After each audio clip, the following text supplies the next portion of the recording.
Hello and welcome to the next episode.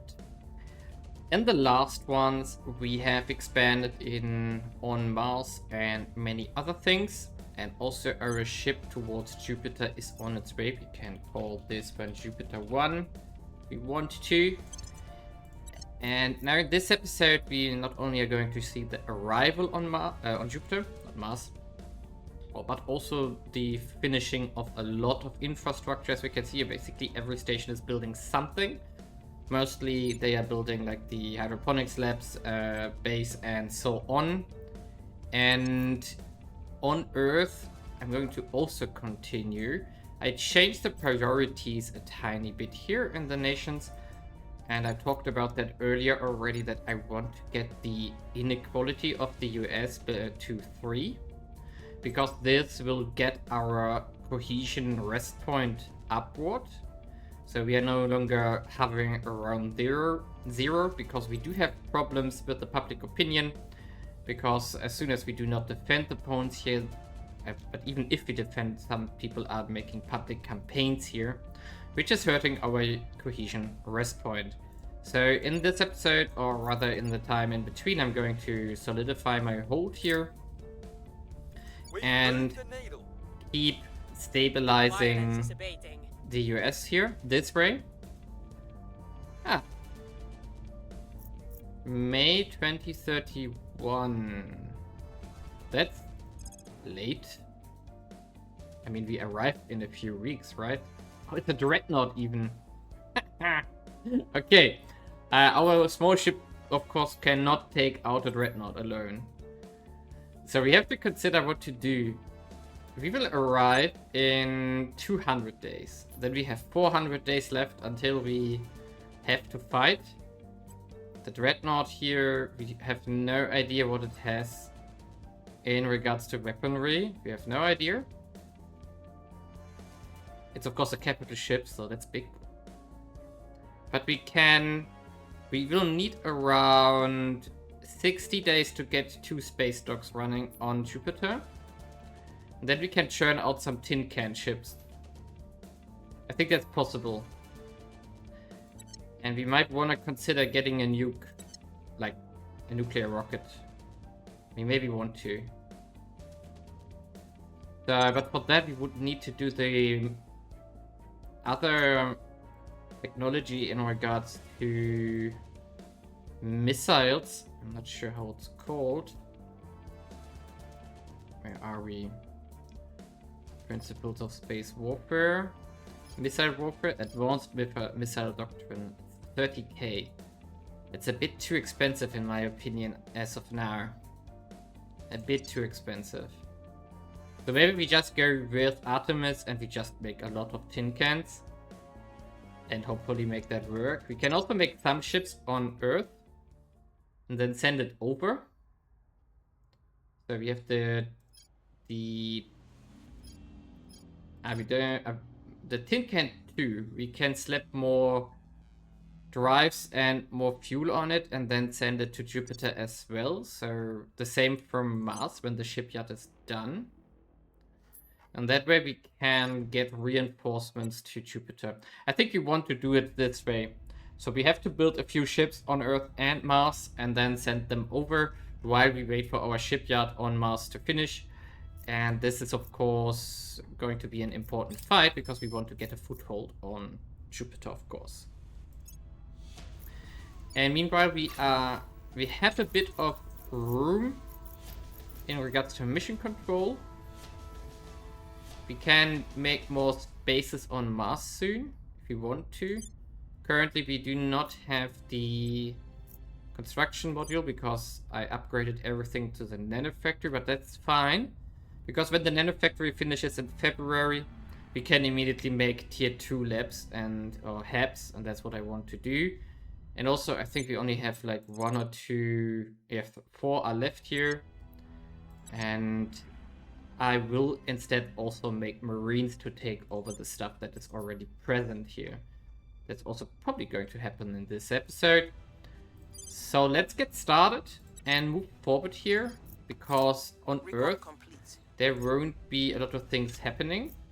Instead, I'm going to rush towards the skunkworks here and then the ferrosites to get the quest going, but also get the skunkworks on our habitats going, for which I wait for the settlement core to finish here, which is going to be on the 16th of October, so we don't need to be quicker than that. So we can get out of the priority here again and instead boost up ferrosites. And then I'm going to just jump forward a month until that point, or that research is finished. Here we go, and the ferrosites are finished. A pheromone is a chemical that can influence a recipient's behavior. Our investigation of the so-called ferrosite reveals that it is an actual living cell. The distinction is that the pheromones affect worse off relatively quickly, whereas ferrosites are capable of reproducing in the recipient's body, thereby extending the effect for significantly longer. When cross-referencing fMRI scans with data, we find that an awake subject's brain exhibits an abnormally high level of theta waves. These are normally only present during REM sleep or deep hypnosis, and when as copious as seen in a ferrosite-affected subject, we will make them unusually suggestible.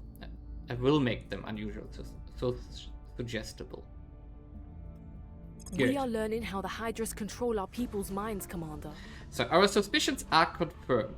The ferrosites are indeed the mechanism by which the Hydras control their servants. The chemicals that hydroferrosites produce are incredibly potent and seem specifically designed to affect humans. So much to that we now believe that the initial abductions must have been an alien research effort to develop them. Even momentary exposure can affect a recipient. Longer exposure will quickly overwhelm them. Once ingested, the ferrosites make their way via mucous membrane to the region of the brain called the supramarginal gyrus, the region of the parietal lobe that is responsible for human empathy. Once there, the ferrosites take up residence in the myelin sheet around the nodes of Renvir, where they regulate impulse conductivity. Influence increases until maximum saturation is reached, at which point additional exposure has no further effect. The ferrosites have a limited lifespan. As they die off, and in the absence of a top-up, the subject gradually regains its sense of self-determination. This process is slow, less like awakening from sleep, and more gradually coming to terms with a new perspective. This gives us a slow but reliable method of treating returned abductees and Hydra servants from now on. Unfortunately, we have yet to discover any method of expelling ferrosites from a human body directly. We have, however, confirmed that ferrosite exposure can be prevented by basic air filtration systems. All of our personnel will be issued with such gear on future operations. I really like this picture here, though. Okay, we're going to research Hydra Containment, but we are going to do this as soon as possible, if we can. I mean, when it unlocks. And now I'm going to do the advanced prospecting service here. And now let's finish up the skunkworks so that we can talk about the new stations here. 16. It's going to be in the next mission phase. Things are stabilizing. Now as then, territorial disputes. I didn't pay attention to that tech. Gazing upon a new land and now we got a molten coefficient system, which we don't need. That was my mistake here, of course. So that's a useless tech for now. I should have invested harder into that one, but I suddenly... They must have got an event or something, that's why I lost the... Oh, did I? Maybe I just didn't pay attention, maybe. We should also push self-repairing software now, so that we don't lose self-repairing software either. This one is fine for now. Quantum computing is ongoing, so let's see where we are heading here. First construction module in Earth orbit is done. Unable to increase security. And now wait, where was that? Was that on the shipyard? Ah, that was in the shipyard. Okay. Hey, I still need to think about what I want to do on the shipyard and how I want to design it. So that's going to be next. I'm going to do this in between episodes. There we go with Skunkworks. Now we have to wait for the Now we have to wait for the settlement tabs to finish. And I maybe want to get solid core fission reactor 5 to even further lower our rate of our ships and therefore making them faster to reach Jupiter. We could also investigate where the weight currently is coming from our ship design. So to make it faster, we need to make it lighter. And this is the grid drive design here. And if we look at the weight, we can see that the 350 tons is the hull and radiators is 17%. We cannot change the Artemis and the magazine. This is fixed. Propellant mass is influenced by the remaining weight and so on. So the radiators would be the next thing to look at, and power plant is what we improve on. So radiators, we currently only have 2 designs, which is the aluminum fin and the titanium array. And these, as we can see here, they have a ton per gigawatt expelled. And our drive currently requires 6.6 gigawatts of energy. Therefore, we need to have radiators to expel 6.6 gigawatts of heat. And what we can check here is if we have anything in regards to a radiator available. And I'm not sure if I went through all of them. We have the iconic dust radiator. This is 333. Let's check again which is the rate we currently use. Wrong ship, but doesn't matter. So we have to be better than 181 tons. Yeah. That's what we want to beat. And not tech tree. Projects. We want to get projects. So iconic dust is heavier, has a different resource combination there. This one is lighter, but needs a lot of volatiles. But it would be an improvement. We could consider the nanotube filament radiator. Molybdenum is more expensive, so that's not an option. Requires a drive that can use hydrogen, not reaction products as propellant. Wait a second, could we have thrown in that module in our ship design? I don't think so, but no, we use noble gases, so no. This is not the same. Okay, so we don't really have a radiator. We have one which is a tiny bit better, this one, but it costs a lot of volatiles, which we don't have. So this is a problem. So we can check the tech tree to check for radiators to see which one would be next. So we can see, for example, the tin droplet here. We would need superconducting magnets for this. Gallium mist is 100 tons only. Would need even more. Lithium spray would also need more technologies, and duster plasma is the most advanced one.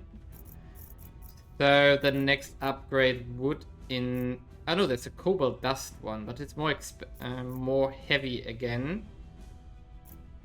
So it's the nanotube filament or the cobalt dust. Magnetic force manipulation, however, is also not researched. So I think I'm not going to change anything because I'm not sure that the 2000 at a 200 ton, no, 2000 research points that we have to invest into the nanotube here is worth the 35 tons of that we can save here. I don't know. Let's see the design again.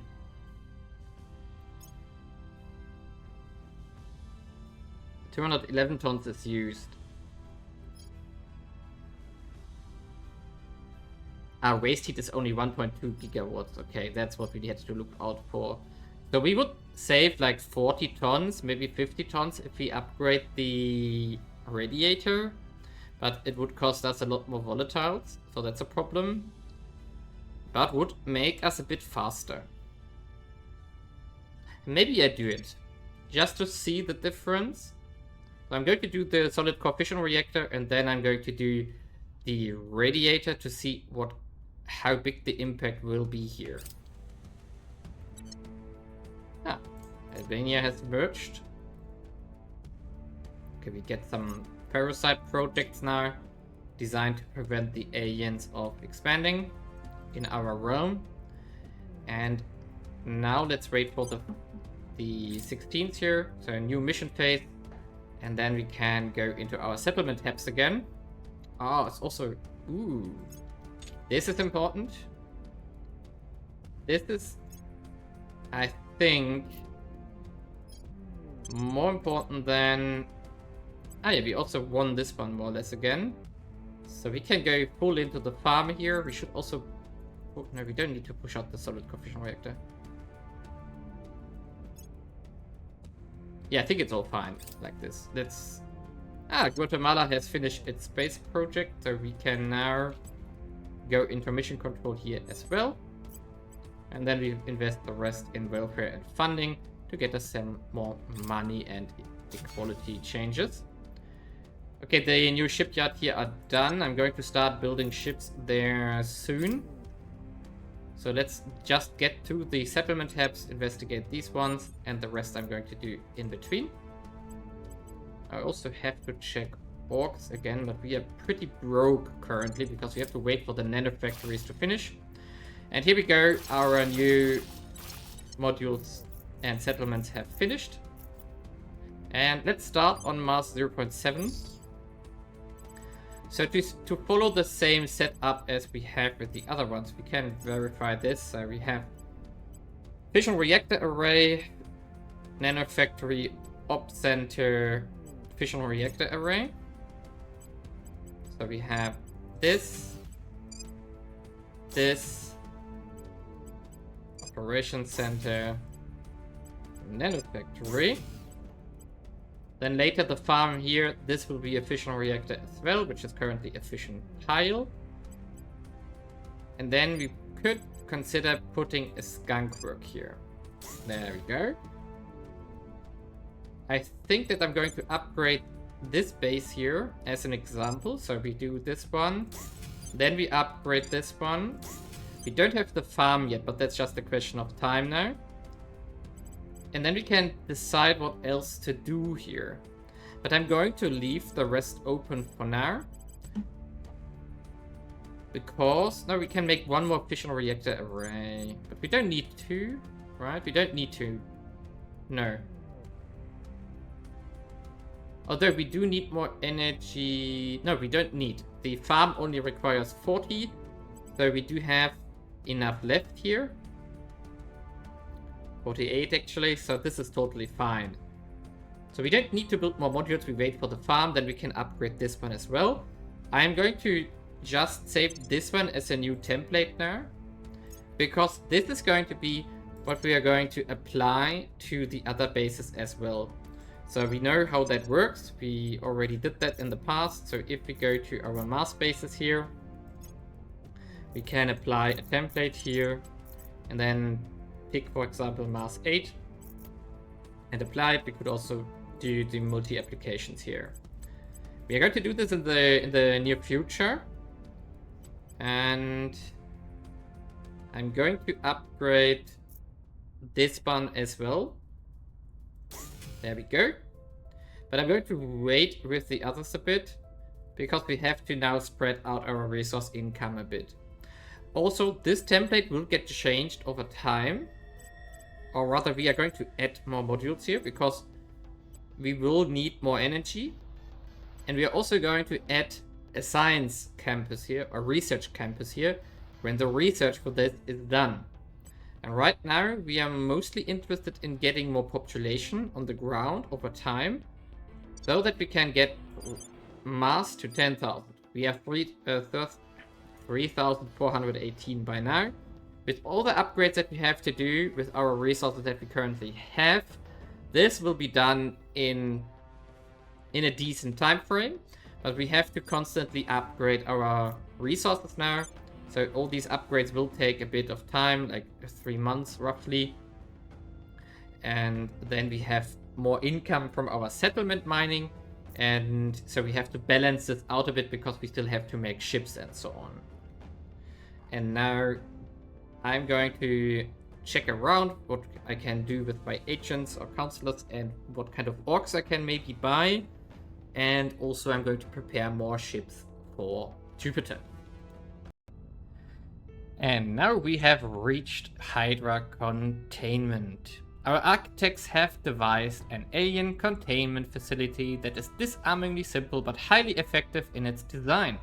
Essentially, 2 concentric circles are placed at the precise center of a larger triangle.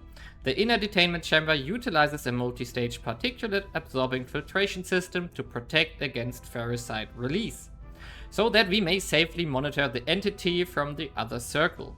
Each corner of the triangle houses a heavily armed guard post, the equidistant between ensuring each that, in the unlikely event that a captive escaped, then slew or turned personal within one of them, the other 2 can respond simultaneously. We are ready to do some alien abductions of our own, Commander. The facility is complete and testing is underway. We already have plans for what a larger facility could look like using this one as a blueprint. For now, we are confident this containment unit will serve to house a single captive Hydra. All that remains is to find our tenant. So our new objective is to capture an alien, and now we have to go back to Earth again and see if we can find one. Meanwhile, I have to make decisions what we want to research here. So of course the Marine Assault Unit for our ships. But I think I'm going to finish quantum computing now and pushing this through. We also have the first skunk work done, which just recently finished a few days ago, which gets us the 3rd project slot. And it's a very big question what to do. I think I'm going to keep one eye on the alien projects here, or rather 1 ear. The purpose of this is that we get more research variety here, or research distribution bonus, which is quite considerable. So from the 104 we do per day, 24 are from spreading out research here on the different projects, which is considerable. And the problem we face currently is though that we do have resource shortages all around. So we do need to make more stuff here, and the first skunk work, as we said, is done here, and a lot of stuff is getting constructed still, and we are lacking resources to keep going. So I'm trying to go for the mining modules that give us noble metals here, like the Mass 12 here. But there are others which I have to upgrade as well soon as we have income again of nobles here. There's one here, 3.6, 3.2 here. And I think the biggest one is under construction, 18 will be done here. So there's a lot of stuff to do still. And we really need more nobles now. But yeah, one struggle after the other here. So yeah, that's going to take a while. Meanwhile, I'm going to wait for an alien fleet to arrive on Earth. There is a destroyer coming in 22 hours actually. Oh, 22 hours. So we can do this. And I have my Earth ship here, or my Earth fleet here. 4 ships with Artemis on this. And I'm going to see if we can take out the ship here. There we go. So we're going to sort the alien 1. I hope that they will do an observe mission here, but I'm going to just start the flight to it anyway. So are you going to do one? Ah, you're going to fight. Perfect. So let's destroy our first ship. As recommended, you should practice skirmishes here in space from the main menu in the skirmish mode. And then everything can be done from there. So I'm going to use a kind of formation here. Probably not staggered, no. I think I want the chevron here. Yeah, like this. So the missiles are slightly staggered when they arrive, which also means that they arrive at a different angle into the ship. And now we have to hope that this will be enough here. We have 12 missiles per ship, so 24 each. They are roughly going to be sent out at the same time. And hopefully just one ship survives here. I got the feeling that we don't arrive on Jupiter because the episode is going to take so long. So now we see that they are slightly offset here. But we can also see that we have a bit of a different angle here. And... look. No, they have used the mech shots to... oh, nice. This looks like overkill. Oh, okay. Yeah, all the missiles disappear here. I thought we needed less, but... I thought we needed more hits, but okay. That was easy, right? So the Tin Can 2 classes will go to Jupiter afterwards, after refueling and refilling and then refitting into a Jupiter class. But now we have our first takedown of an alien ship here. We also get a promotion. Salvaged alien spacecraft. Although we have been able to some extent, study alien technology before now, to have access to one of their craft in its entirety is a godsend to science. This is how they access our skies. This is how they travel within the solar system. This is what we must learn from and perhaps even emulate if we are to truly do the same ourselves. Even a preliminary appraisal of the retrieved vessel has revealed a sizable quantity of materials that defy easy categorization. Something that is not only countless steps beyond our own technology, but profoundly different from it. Something, perhaps, that would not exist in our solar system had these beings not brought it here. If we can understand it, the potential is beyond words. We have retrieved a veritable treasure trove of extraterrestrial technology. A raft of inscrutable machines whose even basic function currently eludes us. Metals whose very structure is widely unfamiliar, and even screws and bolts with almost preposterous tensile strength. To call this a mother lode would be the understatement of the millennium. We have so much to learn from every last fragment of this whole, for it surely represents the technological apex of a species that has somehow found a way to travel from their far distant world to ours. You'll want to look at what our team has brought home, Commander. Congratulations on your military success. The recovered alien artifacts have been secured and catalogued. The collective response from our research has been ecstatic. Dr. Dennett Black, one of our energy physicists, has claimed that his team will eventually be able to build a reactor like nothing in human history.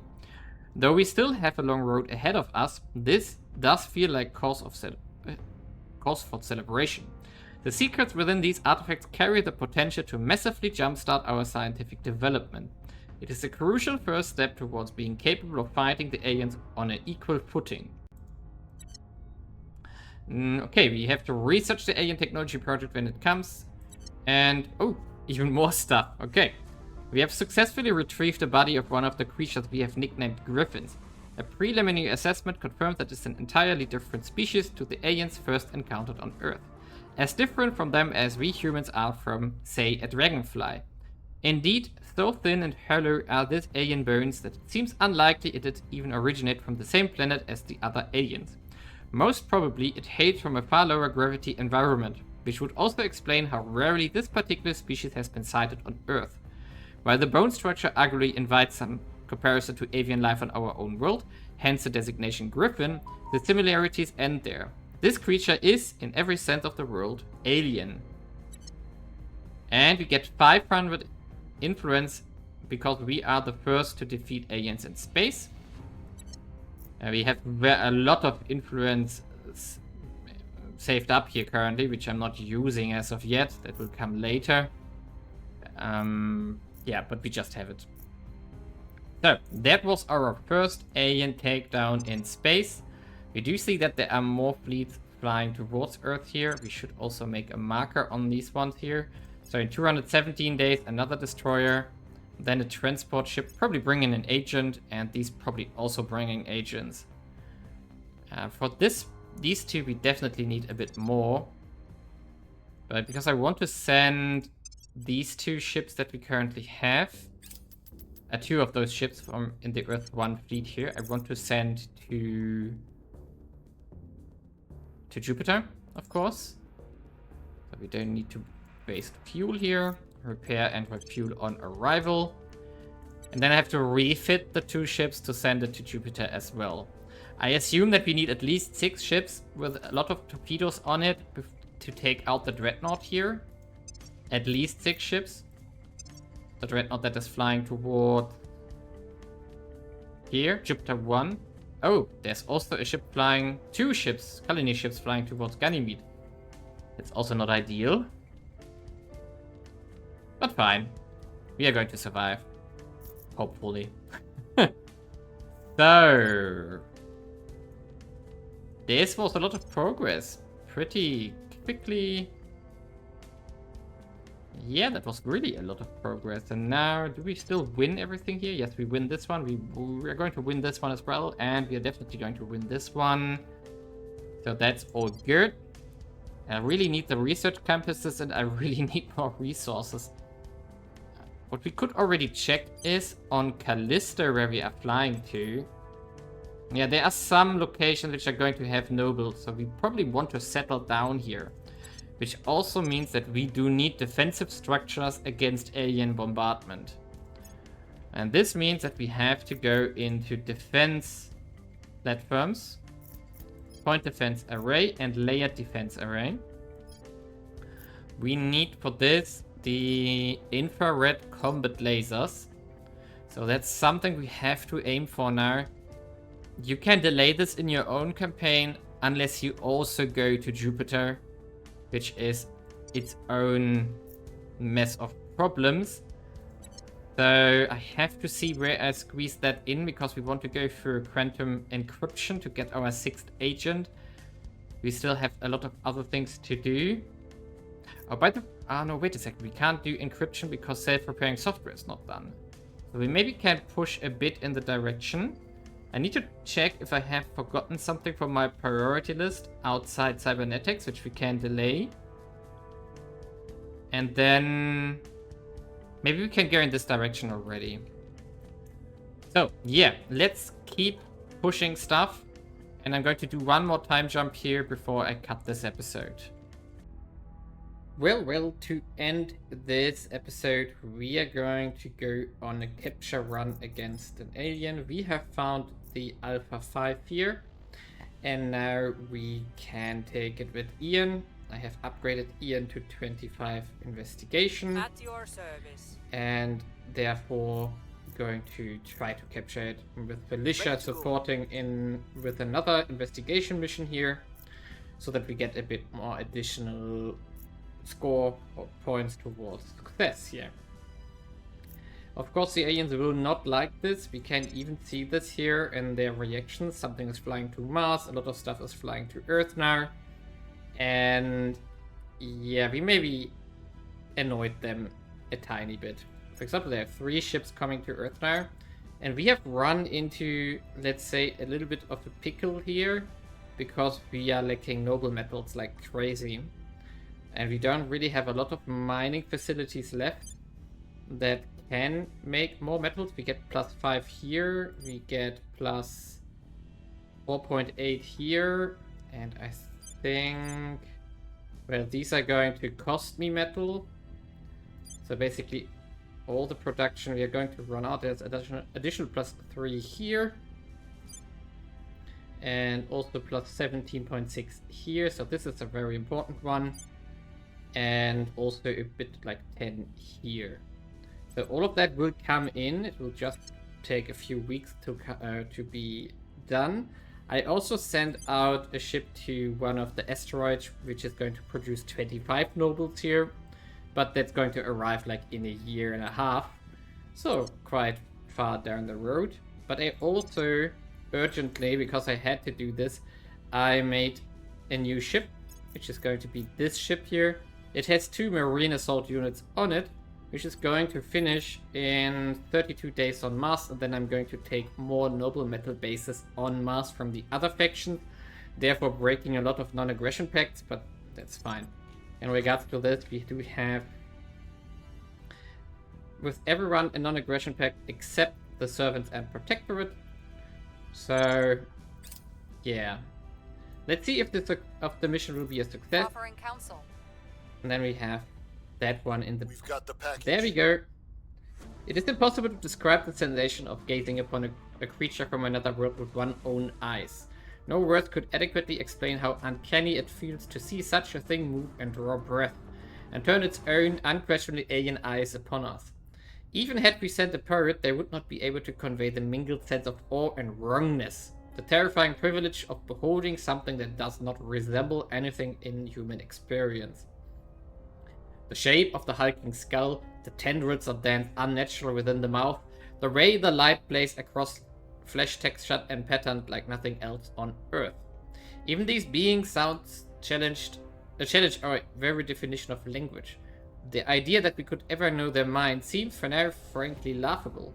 Let us hope that will soon change. Regardless of the fleeting encounters we or others might have had previously, and no matter what happens next, this is a watershed moment never to be forgotten. We've got a live one, Commander. The operation was a success. Our capture team identified the target and fought a chaotic but ultimately successful engagement that ended when they inflicted targeted injuries to disable the Hydra while avoiding its 3 major nerve heart clusters. As a precaution against parasite exposure, we are quarantining three team members whose suits tore during the mission. But the capture operation was completed without fatalities. We are one step closer to our goal. The Hydra has been moved into our containment facility.